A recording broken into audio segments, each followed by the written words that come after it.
Hello, everyone, to our next session within Utopia's Conversations. Today, our guest is Amin Elfeshawi, our expert on Islam and Islamic world in general. And today, the topic is Iran from the Islamic Revolution to 7th October 2024. It sounds very, very exciting, and we can't wait to start hearing the lecture. So please, Amin, the floor is yours. Thank you very much. Thank you for the invitation. When it comes to Iran, we see that it's a hot topic in the Middle East, and it also has. This is also interwoven with the European history and the difficult task when I was thinking about this topic was when or where or when should I start historically, because Iran has a very rich and also a long history. But I think at a point where we could try to figure out how current developments have been slided would be in the 20th century. So I will be. I try to start my next slide, and here it comes. Iran was a very interesting country, especially for Great Britain. When it became clear in World War I that oil is a very important factor, especially for it was for the warships, and this was also one of the main reasons why the United Kingdom wanted to strengthen its position in the Middle East. Its important policy was to secure the access to oil in the Middle East, and to establish governments and regimes that were friendly to British interests. Iran was the primary target of British expansionism because especially Khuzestan, this is a province in the southwest of Iran, was one of the first areas in the Middle East where oil was found. We will start on the topic with Ahmed Shah Qajar. He ruled from 1909 until 1925. And he was a quite weak Shah. He was a quite weak royal.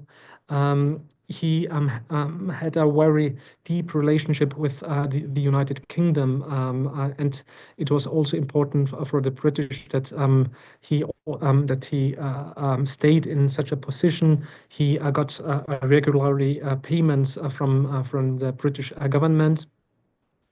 And in 1919, there was the so-called Anglo-Persian Treaty, which gave the United Kingdom the right to oversee all future developments. While the Shah and some loyalists supported the British, and they weren't quite high regarded in the Iranian population. After World War I, in the 1920s, there was a clash in the northern province of Iran between British and Soviet troops in a region near the Caspian Sea.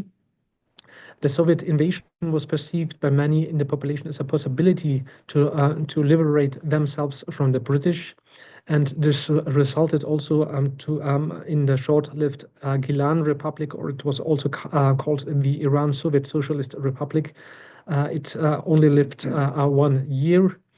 And because of this developments, the Shah Qajar was forced to enter a treaty with the Soviets, which allowed the Soviets to invade Iran again if foreign powers used Iranian territory as a base against the Soviet Union. Therefore, the conclusion was that the British had to withdraw their military presence from Iran. And this made also another. This also led to another step because the British regarded the weak Shah as a problem, and this was also an important reason for the British why they were looking for a replacement for Shah Qajar, and a replacement that was strong enough to defend British interests in Iran, even though British troops had to back out of Iran. And they found their replacement in the so-called Persian Cossack Brigade. The Persian Cossack Brigade was founded in the 19th century. And of course, it consisted of Cossacks who were ethnically Russians. This was also one of the main reasons why the British forced the commanders, the Russian commanders, to leave the positions. But they found a quite interesting person and officer, namely it was Reza Khan. Reza Khan was ethnically an Iranian, and he guaranteed the British troops a safe withdrawal from the country, and he also guaranteed to keep British interests at the top at the top of the new Iranian government. This was also the reason why the British agreed that Reza Khan took control of Tehran with an army of 3,000 soldiers in 1921. He made sure that there was no fear of uprisings, especially from the tribes. And this was especially important in the province of Khuzestan. We have to remind ourselves that the population was at this time, or that the population consisted in this time mainly of clans and tribes, and those tribes were the majority of the tribes were nomads, so they were armed in this time, in this epoch, and they also had quite an important influence on the Iranian policy. And those tribes, of course, had put their self-interests above any other thing. So there were also conspiracies in the past between those tribes and alien forces. At the beginning of Reza Khan's reign, he wanted to modernize Iran according to the Turkish model of Kemal Atatürk. He wanted to establish a secular republic, quite like modern Turkey, but his plan failed due to the resistance of the scholar. For example, he also wanted to implement the Latin letters and to abolish the Arabic letters, like it happened in Turkey.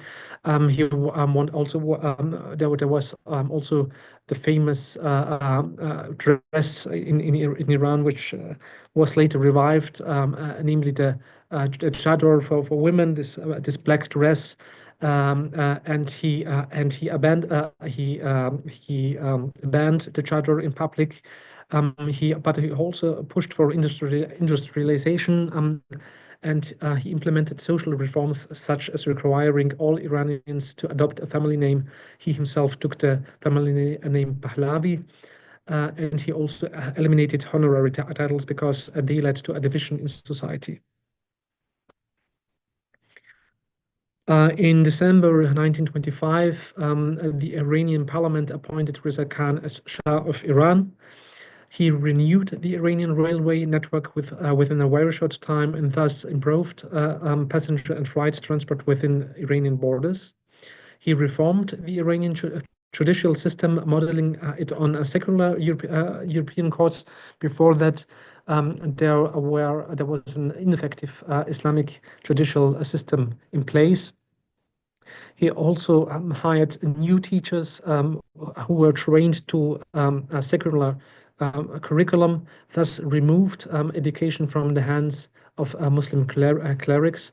And from this point on, there was a compulsory schooling for boys and girls alike until the age of 13. Before that, there was a kind of an Islamic educational system where Muslim clerics had the lead on it. When World War II started, British and Soviet troops marched into neutral Iran. And one of the first things that the British did was securing the oil fields, especially in Khuzestan. The British and Soviet administrators reversed the Shah's secular policies, which led that the tribes were rearmed.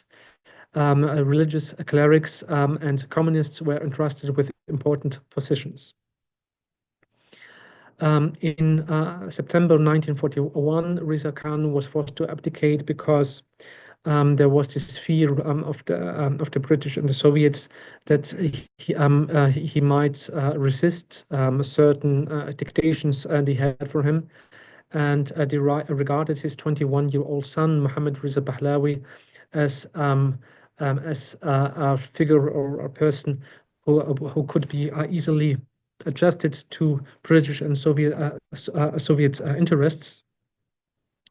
Mohammad Reza Pahlavi lived in a relationship of tension between internal and external actors, who especially in his early years forced him to be satisfied. And those actors contained of tribal leaders, clerics, the Communist Party, and also the United Kingdom. Oil has played an enormously important role in British-Iranian relations since it was discovered in the western Khuzestan in 1908. And therefore, the Anglo-Iranian Oil Company was founded under Qajar Shah, which gave the British 51% ownership. The father of Mohammad Reza Pahlavi tried in vain to break the unfair conditions, but he wasn't able to do so. It was after in the 1950s under the Prime Minister Mohammad Mossadegh in 1951, where he was able to gain power over the Anglo-Iranian Oil Company. The Iranian Prime Minister of the 1950s, Mossadegh, was an opponent of the Pahlavi dynasty and British influence in Iran. And this was also one important reason why he called together with the cleric Ayatollah Khashani for the nationalization of the AIOC. Ayatollah Khashani successfully merged politics and religion, paving the way for the later Ayatollah Khomeini. And in April 1951, Mossadegh led a movement in the Iranian parliament demanding the nationalization of the AIOC, and his action led to his election as prime minister in April 29th.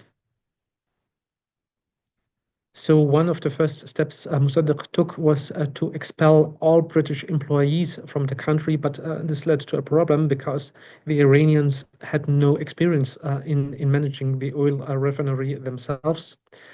At this point, the prime minister had extensive powers by eliminating the Senate and the Supreme Court, and by greatly limiting the Shah's power by imposing martial law. The next thing is quite a funny story, because the Shah ordered to imprison Mossadegh, the prime minister.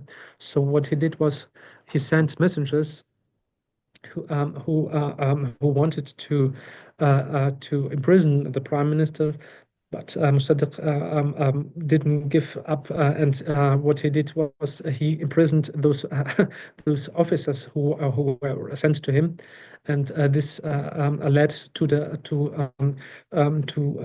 leaving the country of the Shah in August 1953. The Shah was considered by the United States government to be a more reliable partner than the prime minister. Just a hint, which isn't written here. on this file. The reason why the United States wanted to implement the Shah once more again was because this step that Mossadegh took, namely the nationalization of the Anglo-Iranian oil company, led to a mistrust of the U.S. government, and also the British tried to intervene on the level of the U.S. government. The British tried to move the United States government to a step to regain British interests over the Anglo-Iranian oil company, which they failed. But we will see the Americans did something different. Namely, the CIA paid a large number of people to protest for the Shah in Tehran. And those protests in Tehran were supported by soldiers. So it became clear that the numbers of demonstrators who were supporters of the Shah was bigger than the supporters of the Prime Minister Mossadegh. So this was the reason why Mossadegh was overthrown and the Shah returned to Iran on 19th August 1953. The Shah had previously received from the Americans the promise of loans and his political support as long as he secured American interests in Iran. After his return, the Shah gained some lessons from this experience of his leaving of Iran. He formed a strong military with the help of the Americans. He opened several private accounts abroad, and he established a security apparatus to track down and persecute opponents of his regime. Also, this confrontation with Mossadegh led the Shah that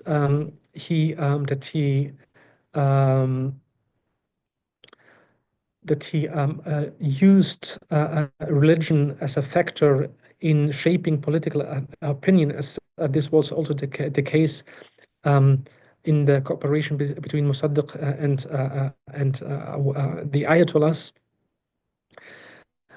Even though the Shah was not known as a religious person before his escape to Rome, he emphasized the importance of Shiite Islam. At this point, I have to mention that Iran is that 90% of the Iranian population belongs to the Shiite form of Islam.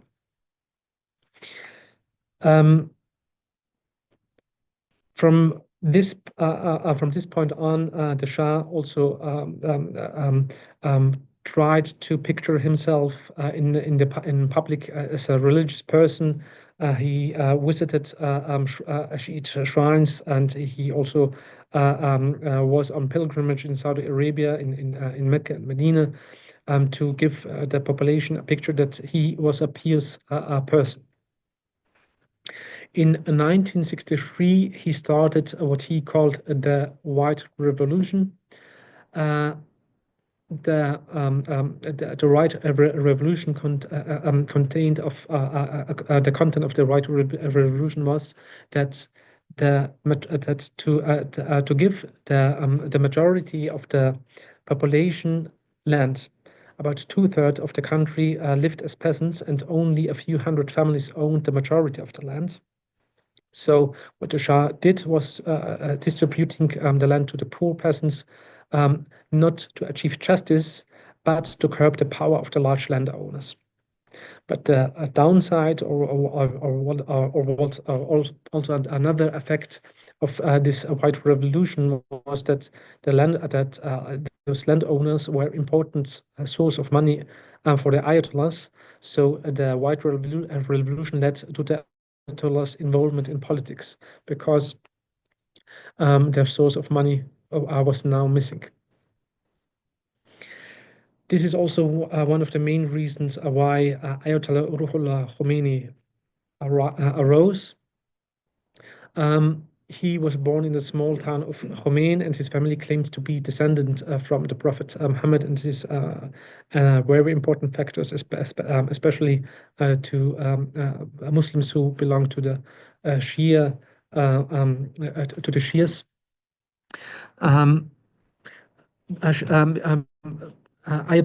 Shiite Muslim Ayatollahs are required to be named after the place of birth, and this is also the reason why one of his names is Khomeini. All Shiite clerics who are thought to be descended from the Islamic prophet wear black turbans, the others wear white turbans, and this is also the explanation why why all the office pictures are with this black turban. Khomeini himself was critical of Reza Shah's reform efforts as he replaced Islamic education with Western models. He also criticized the abolishment of the chador, and he also felt that the missing financial backbone of the clergy. He considered the opening of education to women as a danger, as it brought them into contact with the opposite sex. So he feared that women could be corrupted by this intermingling between the two sexes. And also in the course of the Israeli-Arab conflict, Mohammad Reza Pahlavi positioned himself as a Western ally. And this was regarded as a danger to Islam by Ayatollah Khomeini. In June 1963, Khomeini led a demonstration in Qom against the Shah, and this led to the imprisonment of Shah Khomeini, of Ayatollah Khomeini, and this was also where the point where Khomeini became a symbol of martyrdom and an icon of the monarchy's failings. Within 24 hours, there were riots in the streets, and Khomeini's pictures were hung in the streets of Tehran, and the unrest led to looting of shops and storming of government buildings. The Shah orders the army to disperse the demonstrations. The army fires at its own citizens, and hundreds were killed. Khomeini remained in prison for about a year before being exiled to Iraq, but nevertheless, his influence increased, and one occasion increased this conflict between Ayatollah Khomeini and the Shah, namely on October 26th in 1967. The Shah crowned himself, his wife, and his son in an extravagant ceremony. He proclaimed himself King of Kings, and at a ceremony, it was quite visible that it was a westernized occasion, and especially because the guest list contained mainly of Western monarchs and also presidents and ministers, and there were also just Western companies who organized everything from the food and the tents and the air conditions and so on. This staging led to great dissatisfaction in many parts of the population, and this was also why the security apparatus took more vehement action against opponents. From 1965, Khomeini lived in Najaf in Iraq, where he criticized the corrupt influence of the West as well as the excessive lifestyle of the Shah. From 1970 onwards, Khomeini called for the overthrow of the monarchy and the establishment of an Islamic government instead. The Shah responded with further measures against Muslim clerics and a new narrative that compared his reign to that of the ancient Persian Empire. And this is where the shift becomes visible of the reason of the state. Before that, there was an Islamic narrative which was used by the Shah, but from the 1970s, the Shah used this ancient Persian empire as a new form of nationalism, as a new form of Iranian identity. This was perceived by many Muslim clerics as a break with the Islamic identity and accelerated debates about overthrowing the monarchy. The developments up to 1977 were that human rights violations, particularly through torture by the security apparatus, were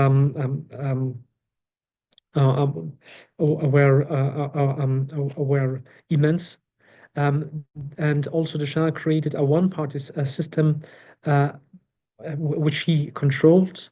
There was a censorship of the press. There was also the expropriation of large landowners and the repression of Muslim clerics.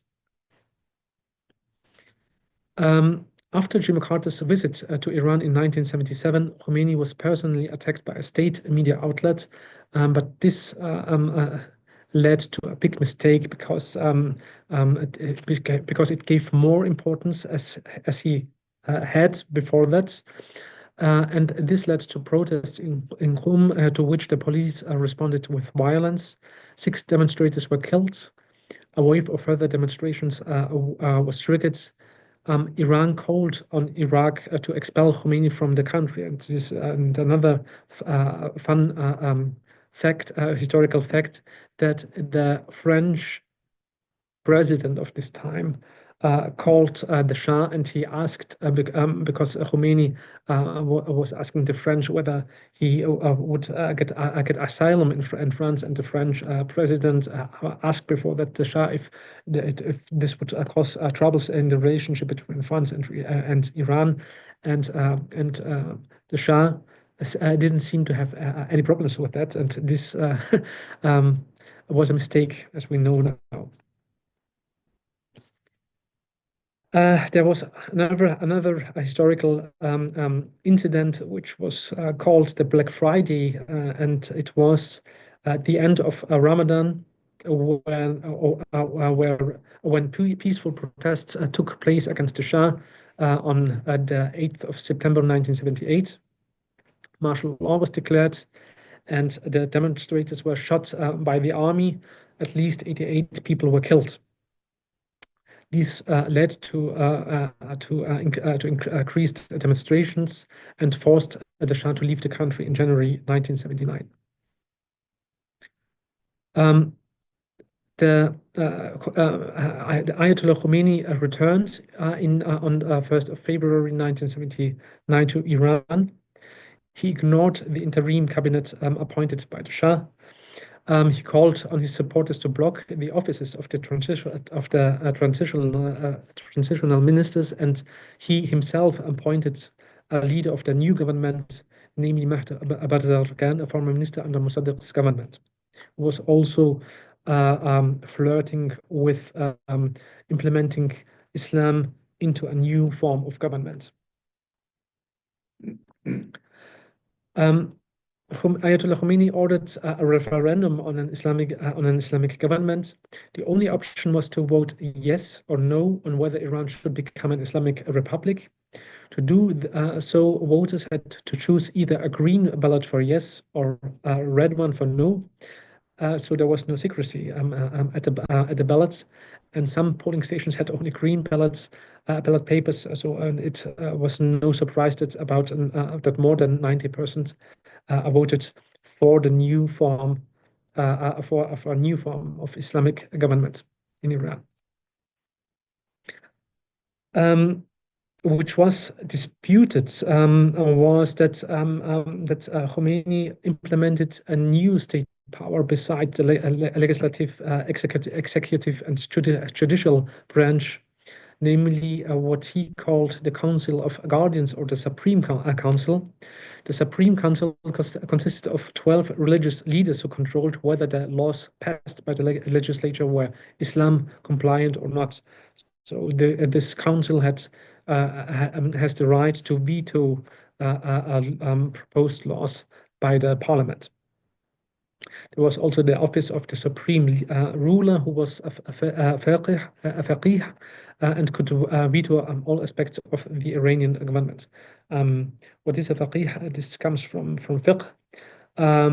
A faqih is an Islamic scholar who is specialized on Islamic norms or Islamic laws. So this supreme ruler could appoint or disapprove all candidates for the political cabinet. He could appoint members of the judiciary and the military. He could also appoint half of the Council of Guardians and hold office for as long as he wished. So he's a pope, a pope-like figure, because there's this intermingling between religion and politics. There are no clear lines between what would be politics, what would be religion. And this the next famous incident through the historical course of the so-called Islamic Revolution was the storming of the American embassy. It was stormed twice, not once. But the second storming was more important for the so-called Islamic Revolution, which happened in 1979. The first wave of storming was consisted of women who were wearing this chador, and this was also the reason why the employees of the American embassy didn't take it seriously. But the second wave of intruders were consisted of students of Iranian students. And this was, among other things, a reaction to the Shah being admitted to the United States for treatment of his cancer disease. 60 employees were taken hostage, and it wasn't clear whether Ayatollah Khomeini approved the hostage taking or not. So it took a while until it was announced on an Iranian radio station that Khomeini approved the hostage taking. As a result, Ayatollah Khomeini took over the government with the so-called Revolutionary Council. Khomeini used the turmoil to assert his political position.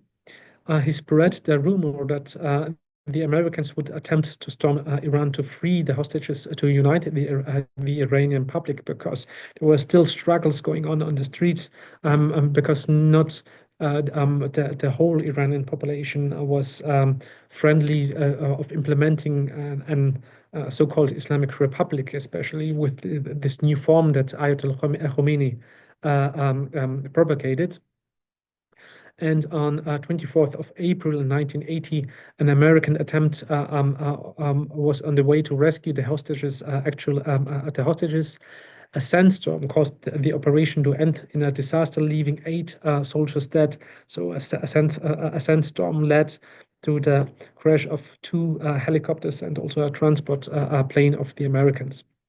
The hostages were not released until after Ronald Reagan's inauguration. Also a fun fact that certain persons of Ronald Reagan's team talked with the people who were responsible for the hostages, and they even gave them money to keep the American hostages after the elections, after the American presidential elections, so that Jimmy Carter would lose the election and Ronald Reagan could win the election. The next thing was the Iraq-Iran war, and it followed the hostage taking at the American embassy. And the Iraq-Iran war came from the perspective of Ayatollah Khomeini at a perfect time, because there was a cultural war which was taking place in the streets and the universities in Iran. The already mentioned chador was forbidden under Reza Pahlavi, but now women were forced to wear it. And also it was prohibited for men to wear Western clothes, and also Western music was banned. So the invasion of 50,000 Iraqi soldiers in 1980 came at a great time for Khomeini to put the internal divisions aside. Officially, it was about the sovereignty of Shatt al-Arab, of the Shatt al-Arab River. The Shatt al-Arab River is on the border between Iraq and Iran, and it starts where the Tigris and Euphrates, I guess it is called in English, are joining, and it was already an issue of struggle between Iraq and Iran. In the past, there was a treaty signed in the 1930s, but the Shah Mohammed Reza Pahlavi rejected it, and he wanted to renew a treaty with certain adjustments, because the question was whether Iranian ships were allowed to use the Shatt al-Arab River on the border, and who was managing this river, and so on. So what Saddam Hussein hoped was that the war would enable him to lead the Arab world after the ostracism of Anwar al-Sadat, who signed the peace treaty with Israel in 1979. So Anwar Sadat wasn't quite famous in the Arab world for signing this peace treaty. Saddam Hussein hoped to revive the Arab nationalism, and he also wanted to prevent the spread of the Shiite Islamic revolution, especially in Iraq, because in Iraq, 60% of the population are Shiite Muslims. When the Iranians captured Iraq's second largest city in 1982, neighboring Arab states feared that the Islamic revolution could spill over into their territory, and Western states, especially the United States, feared that a large portion of the oil would be controlled by Iran. So this led to the funding of Iraq by Saudi Arabia and Kuwait, ironically, and also of arming the Iraqi military by the United States through American weapons, and also they also bought Soviet weapons. So what the market what was available in the market was bought for Saddam Hussein. The Iraq-Iran war led on the Iranian side to more than 300,000 deaths, more than 600,000 wounded, and more than 1 million homeless people. And this was also the reason why in 1988 Khomeini agreed to end the war. There was a proposal earlier made by Saddam Hussein to end the war earlier, when it seemed that the war wasn't going in the direction that he wished, but this was neglected by Khomeini. He called out a jihad, and in order to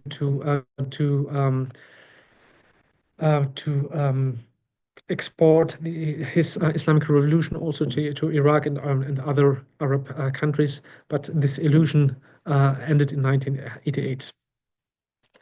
In 1989, Khomeini died, and his successor was Ayatollah Ali Khamenei. He was at this time the president of Iran, and actually Khamenei is a name that we still know. So the next important thing is to understand this revolution and building their hegemony.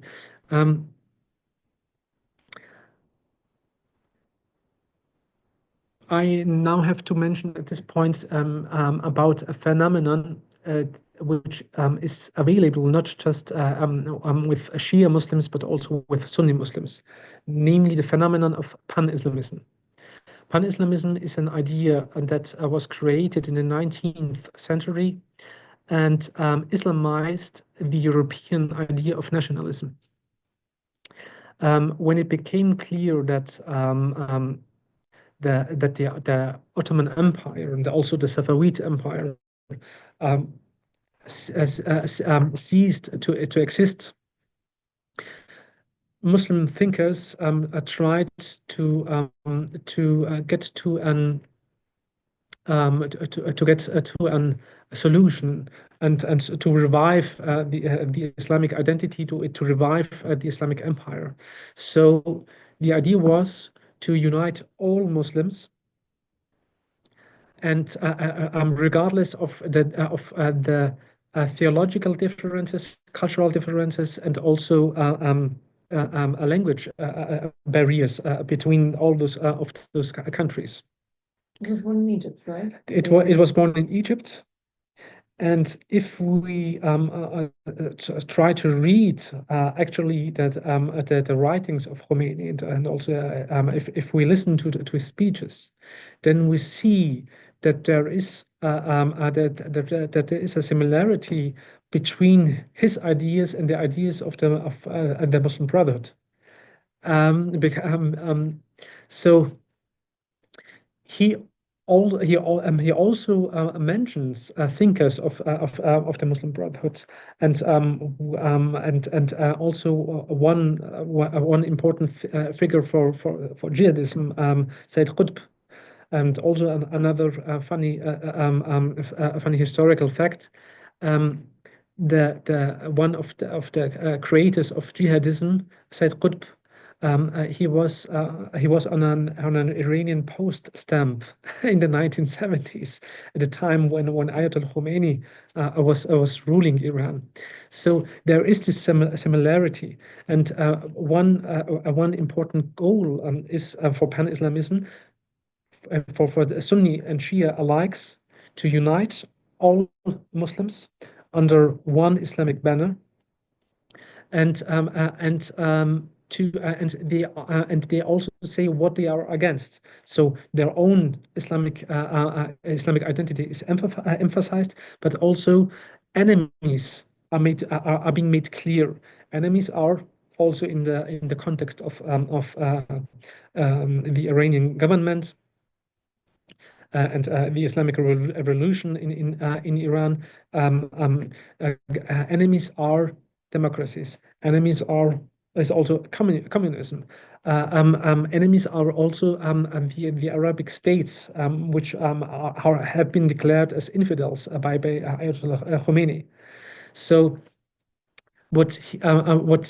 so from the reason of state of the Islamic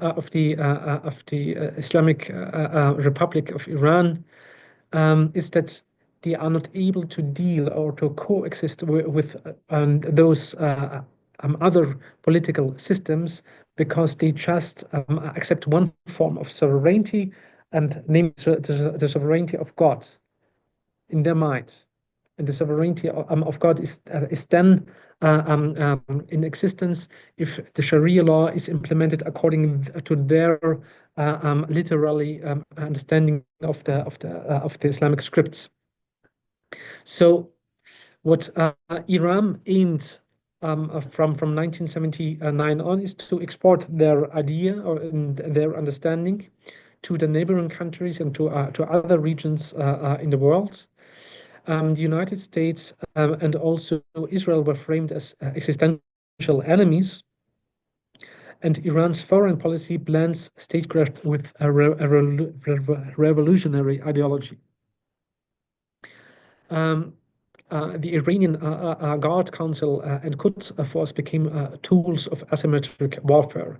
I mean, we will not be able to discuss every proxy organization, every Iranian proxy organization in Yemen and also in Pakistan and also in Lebanon and so on. There are similar. There is quite a big number of examples where those forces, these military forces of the Islamic Republic of Iran, are trying to expand their influence and also are trying to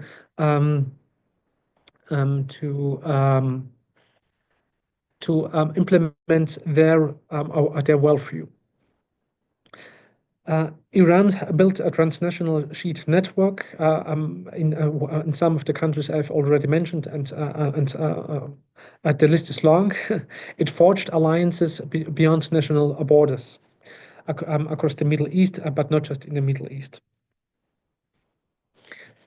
The revolution was projected through militant proxies.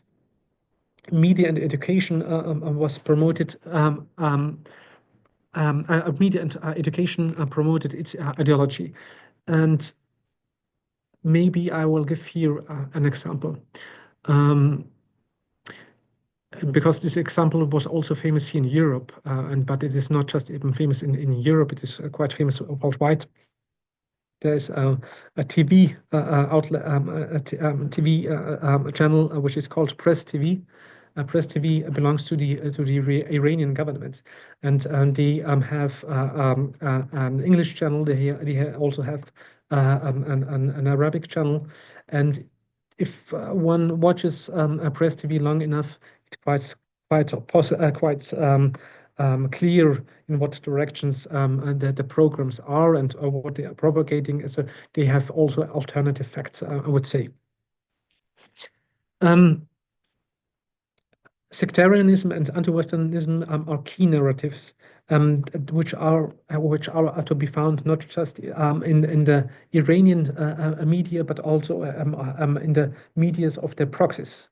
And when there's I will give another example. In Lebanon, there's the channel, a television channel, which is called Manar TV, and they also have an Arabic channel. They also have an English channel, and it's quite similar to Press TV. Iran framed itself as the guardian of Islam. The regime claimed to represent the true essence of Islam, challenging both Sunni regimes and Western secularism. This self-image justified its interventions abroad. It condemns Arab monarchies and governments regularly as corrupt and illegitimate.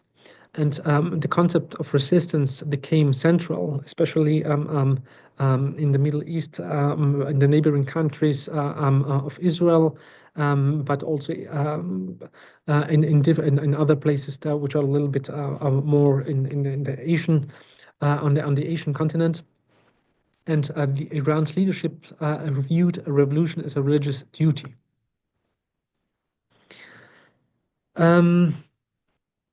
I guess because of the time, I will move forward a little bit more to Hezbollah as an example of one of their proxy organizations. Hezbollah was created with support of the Iranian army, Revolution Guard Corps in 1982. But I just want to mention here that there was already a Shia or Shiite party in Lebanon, which is called Amal Party. But nevertheless, the Iranian government wanted a Shiite proxy in Lebanon, which was more controllable than the Amal party. Hezbollah combined armed struggle with political participation and a vast welfare network.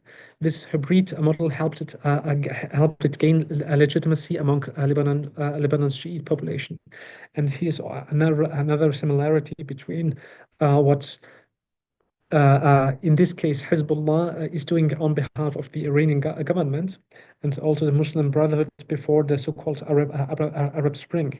One of the main reasons why the Muslim Brotherhood were so popular, especially in Egypt, wasn't because of politics in the parliament, in the Egyptian parliament. It was because they offered welfare, they offered hospitals, they offered schools. Hamas. Yeah, just like Hamas, just like Hezbollah, for the poorest, for those who are suffering the most. Yeah. Iran provided training, funding, and ideology. Tehran ensured Hezbollah's development by supplying military training, financial support, and revolutionary Shiite ideology. It modeled Hezbollah after the revolutionary army corps and maintained close control. And it also became quite clear who they got the weapons from in the war of 26, and also the more recent war of past year.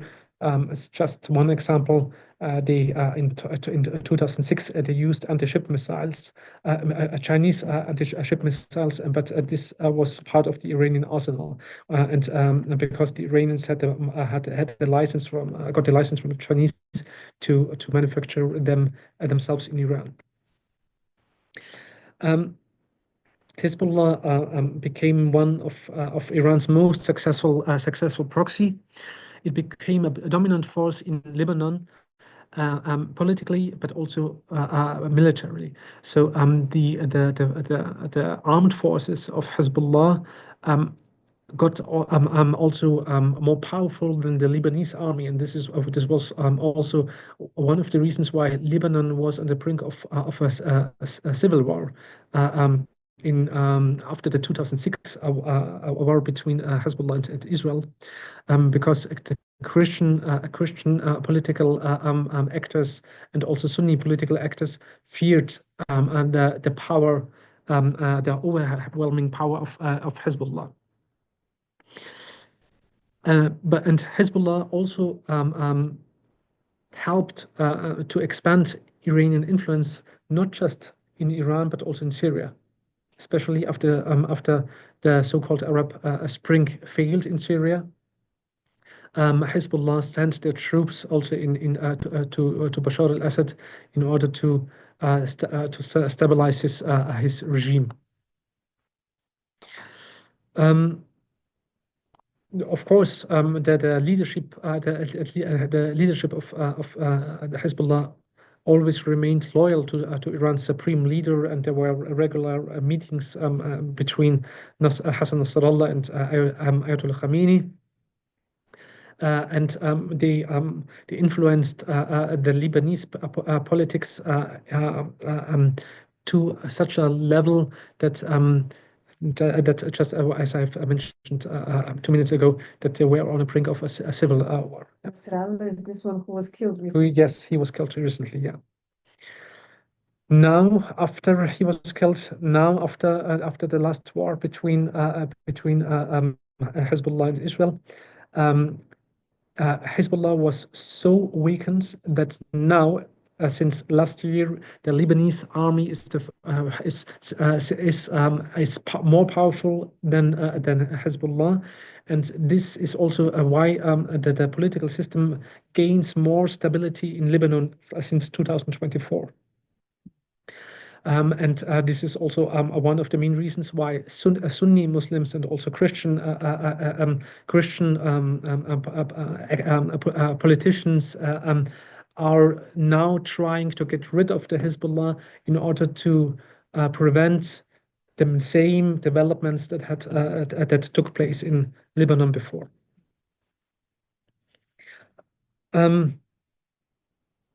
Of course, the war of 2006 enhanced the status of Hezbollah, and it became involved in the Syrian civil war. There are dozens, not just dozens, there are hundreds, maybe thousands of videos of the crimes which took place in Syria by fighters of Hezbollah, but not just of the Hezbollah. Also, the Quds forces were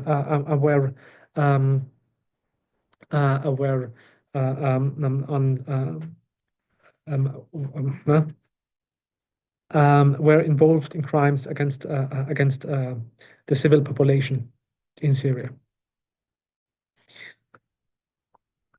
So progress against Israel and Oslo, and now comes the link to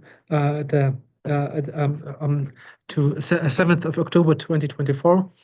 Iran supported Hamas and Islamic Jihad in the Gaza Strip. Despite being Sunni groups, both Hamas and Palestinian Islamic Jihad received Iranian funding, arms, and ideological backing. Iran viewed them as key tools to attack Israel and counter Western-backed peace efforts. The goal was to undermine the Oslo Accords and peace with Israel. Iran strongly opposed the Oslo Accords, fearing they would legitimize Israel and marginalize resistance groups. By supporting militant factions, Iran aimed to sabotage peace processes that excluded it. It crossed a Sunni-Shiite divides for strategic gains. Although Iran is Shiite, it belongs to Shia Islam. It pragmatically supported Sunni groups like Hamas. Shared hostility toward Israel allowed Iran to build alliances that transcended sectarian boundaries. It also funded. It also provided fundings and arms for certain groups in the Gaza Strip and also in the West Bank. It aimed to sabotage diplomatic solutions. Tehran believed peace with Israel would weaken its ideological influence and strengthen US-aligned regimes. Supporting violent resistance was a way to derail negotiations and retain regional clout. The Palestinian cause became a propaganda tool. Iran portrayed itself as the true defender of Palestinian rights, contrasting its position with that of compromising Arab states. The stance boosted its legitimacy in the Arab street. And it became also quite visible that Hamas adopted Iranian rhetoric and tactics. I refer once again to Press TV and other Iranian and also Hezbollah channels. Just compare the statements and also the slogans of those Iranian-backed channels with those of Hamas, and you will see that Iran's anti-weapon discourse and asymmetric warfare techniques were adopted by Hamas, and Iranian training helped shape its military strategy, especially in rocket warfare. Islamic Jihad served as Iran's more direct proxy. While Hamas maintained some independence, Islamic Jihad was more directly aligned with Iran. Its leadership openly praised Tehran and followed Iranian strategic guidance. Iran sought influence in Palestinian politics by backing armed groups. Iran aimed to shape the balance of power within Palestinian politics. It sought to weaken the Palestinian Authority and empower rejectionist factors. Frequent attacks by Hamas and Islamic Jihad gave Israel a pretext and to delay negotiations. These disruptions made it harder for moderate Palestinian voices to succeed.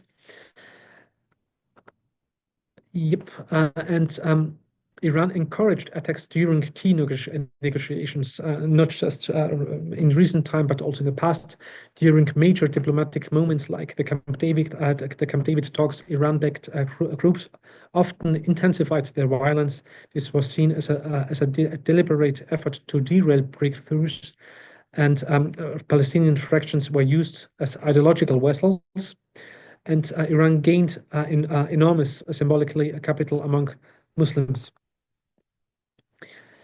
And I guess because we are the lecture takes place now for about more than 50 minutes, I will just come to the last slide of mine.